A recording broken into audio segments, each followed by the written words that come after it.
first finger, third finger, 1 and 3, plus B, first on your left hand, yes. And B flat on your thumb on B flat. Right? First trill finger, and third, yes. No little finger. Now there's your B flat.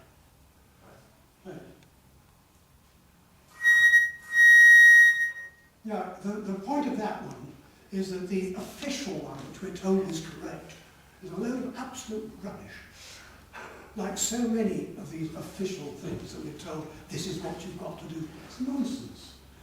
The first bit, the real official one, is far too flat. And that one is, if anything, fractionally on the sharp side. It's an easy one to move, because it's easy to play slightly flatter on the sharp note. It's very difficult to be sharper on a flat note. You know, and that's one I would use 90% of the time. The only time I'd be using the other one would be possibly if there was a huge amount of noise. And if you want to see your style. Right. I bet you can't remember it now. I haven't. But it is worth thinking. First, you know, it's 1, 3, B flat, and the other one is first trill and third finger. Yeah. One of the first trill and third, and nothing on the finger. Yeah. And it's a beautiful one. Don't give me an octave on the B flat, see if you can find it. Middle octave on top. Exactly. It's spot on tune now. So as you were coming up in the early bit, you had a slightly flat B flat. Right. And I suddenly thought, have a look at that. Okay, let's start once more. Okay. So we get that right. Cadenza. I mean, that's one other little thing I want to ask you about. Treat that cadenza as if the first one is, we're thinking about, how am I going to play this? Don't suddenly play them both the same. Right. Although he said piano 40, whatever it is, the dynamics are slightly different between the two. Yeah. Try to feel the first one, you're exploring. You're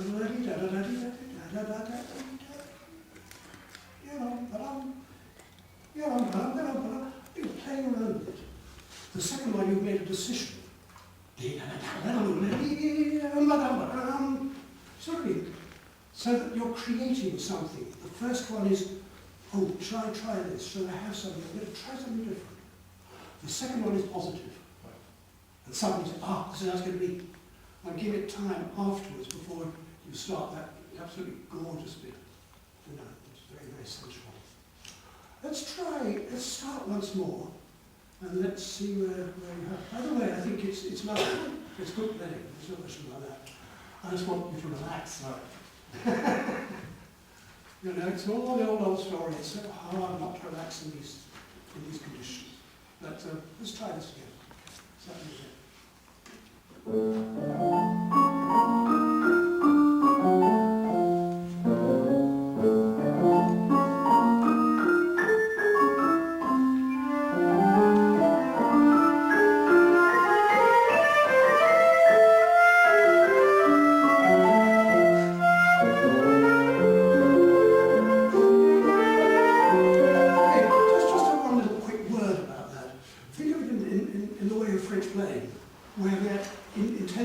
Start with the very first note, although it's a piano.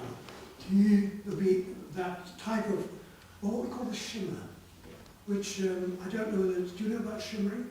Yeah. You do, good, because an awful lot of people don't. Certainly there are people in this country who say, oh no, that's out of date now.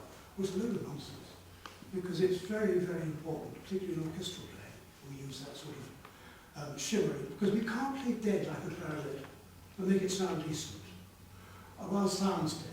But if you've got this tiny, tiny shimmer, movement of sound on top of the chords, like Brahms did, then it works.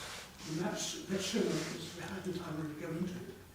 But it's just like playing, oh, can I borrow your flute then? No, I've left mine stuck to the dirty box. But if I just go into a, for example, I'll start dead, and then I'll move it slightly.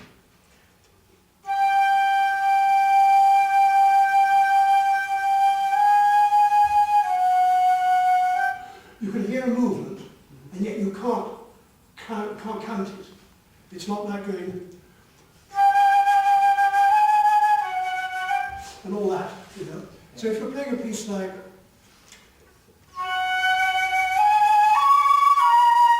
I'm not bringing vibrato in as such until those last top notes. But the first notes are just slightly alive, you see. So we use that.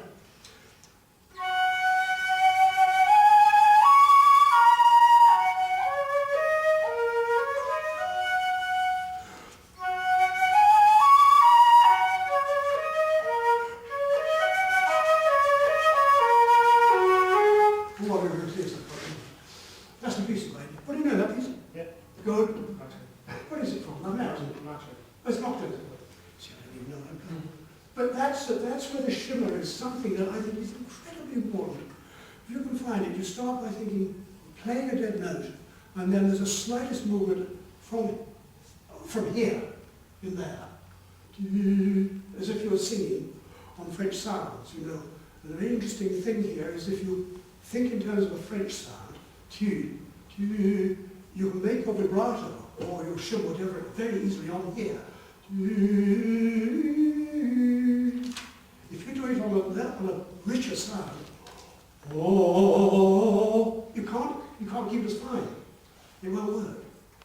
So what I always did with students was get them to understand that sound, the start of the French sound, get your shimmer on that colour, then see if you can bring it in onto other colours afterwards.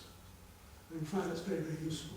Because all the time, you know, when we play the flute, we try to find different styles for the different pieces we play. We can't just play everything. This is the way I play. That's out. Or should be. And we have to spend a lot of time on understanding the different pieces we're playing, I believe. You know, if you're going to play some Schubert or something else, go back to 1925 when he wrote the variations, 1825, and think, oh, what was the instrument? What was the sound? Or what was the piano then? And look at the instruments involved, and then rethink how to play that little piece. But it's something I think we all need to know. Learn your pieces away from the flute first, I think. Look at the harmony, look at the piano, if you play the piano, learn the pieces first. Then bring your own top into it. Anyway, that's beside the